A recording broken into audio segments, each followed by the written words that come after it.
son of a bitch.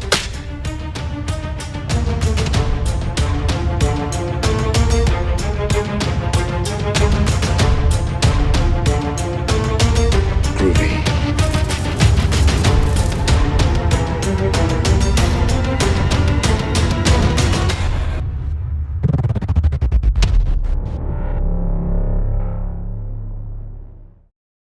Hey everybody, this is Matthew Movies coming at you with my review of 2019's Glass, the M. Night Shyamalan movie that really let me down. Before I saw this movie, I tried my hardest to temper my expectations, and I had read some reviews saying that it was pretty bad, so I went into it not expecting a whole heck of a lot, but I really still hoped that I would feel differently than a lot of other people have, but I just really didn't. This movie just did not do it for me. There was a few aspects of it that I enjoyed, and there were some aspects of it that was, really cool and nostalgic and fun, but man, overall, this movie was such a big letdown. It was unreal.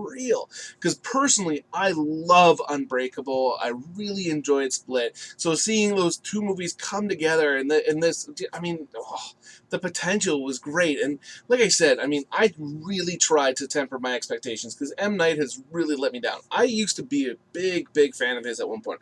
I really enjoyed The Sixth Sense, although, whatever.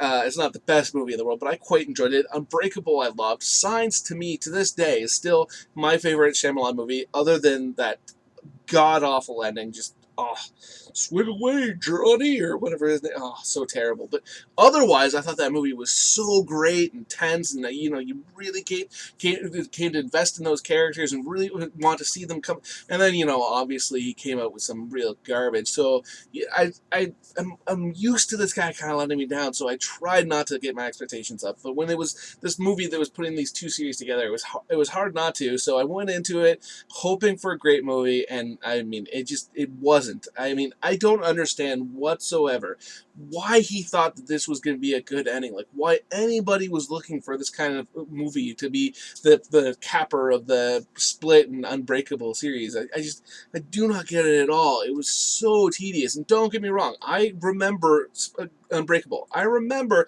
that was not exactly a, go for broke, a mile-a-minute action drama or whatever, but he did a great job of making you care about those characters. And this, they were just, like, it was so boring. I mean, James McAvoy, he was the most entertaining part of this movie, by far. I mean, he clearly was just as invested in this as he was in Split. He went for broke, and like there are scenes where he's like wilding out that are just, I mean, I don't know how you can watch them and not be at least somewhat entertained, even if you're laughing at the performance instead of like enjoying it, which I personally enjoyed it. I mean, I gotta give respect to somebody who's willing to commit that much to that role. I mean, it was really great to see, and you would think that like the juxtaposition of his character and David Dunn's, this really like controlled and quiet character, would have worked. But the problem for me was Bruce Willis.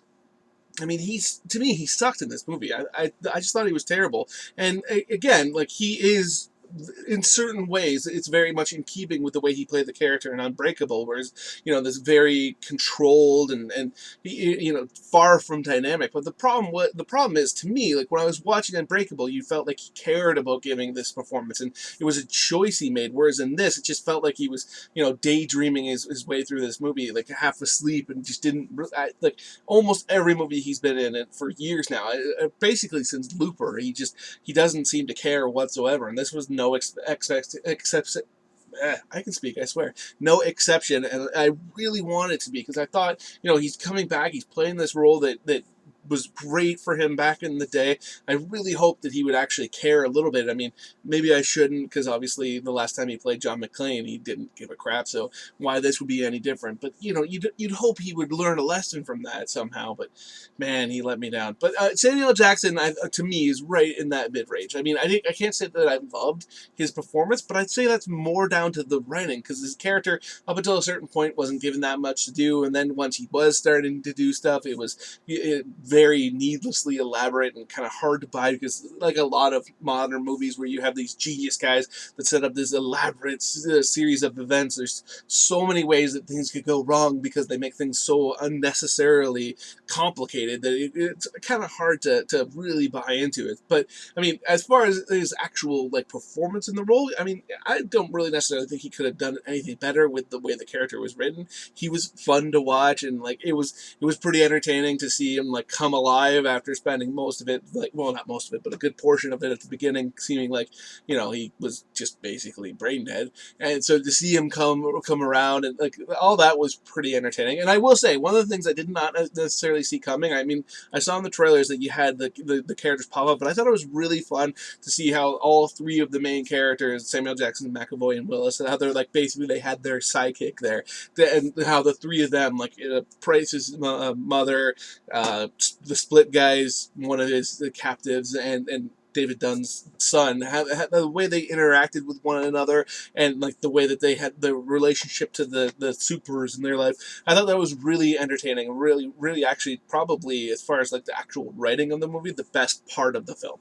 Now, as far as the most disappointing part, because as much as I couldn't stand Willis's performance, I can't say I was entirely shocked. I mean, the guy's just been terrible for a long time now, so it didn't bother me nearly as much as Sarah Paulson's character does, because I love Sarah Paulson as an actor.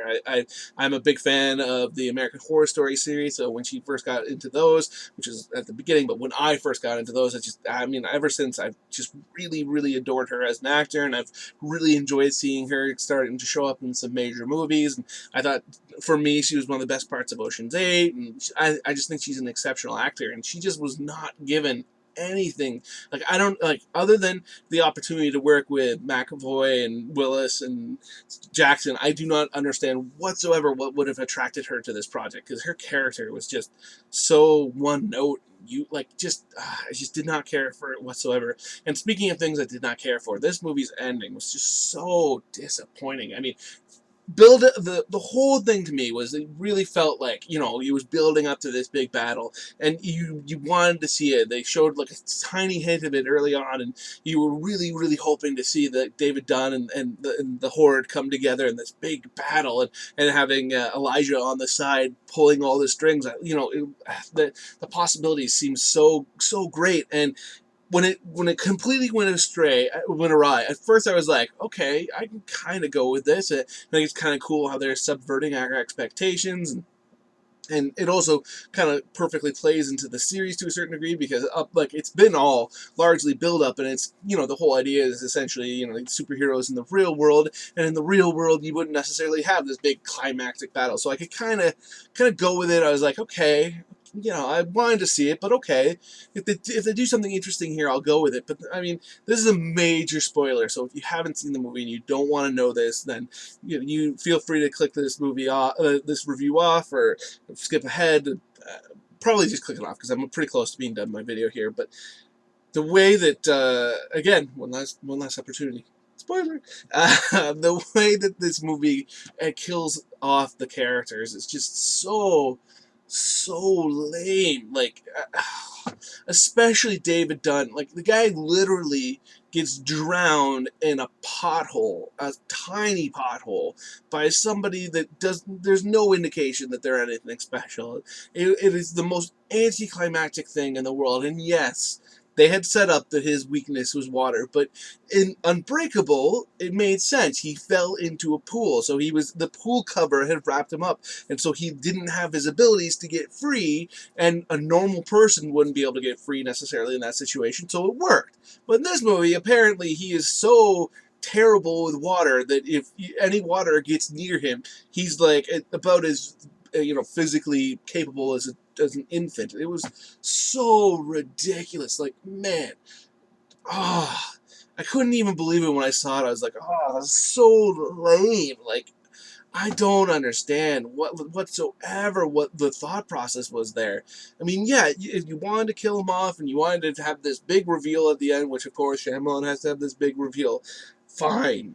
There's this shadow army that's wanting to set all these up or whatever, and they're gonna kill them all. Sure, but at least give him a death that's worth something, that's visually interesting, even if it wasn't like some big battle or something like incredibly elaborate. Give us something, man. But like, seriously, drown in a pothole. I mean, really, I gotta tell you that at the end of the day, that's the when I think about this movie, I'm gonna think drown in a pothole. So that's my review of Glass. Let me know what you think in the comment section below. If you loved it, I'd love to hear why. And if you had a different take on the ending that I did, that's great. But for me, that's how I feel. So let me know in the comment section below. Hit me up with whatever you want to say. Check out my other reviews, likes, the whole nine. Other than that, make sure you have yourself a good day.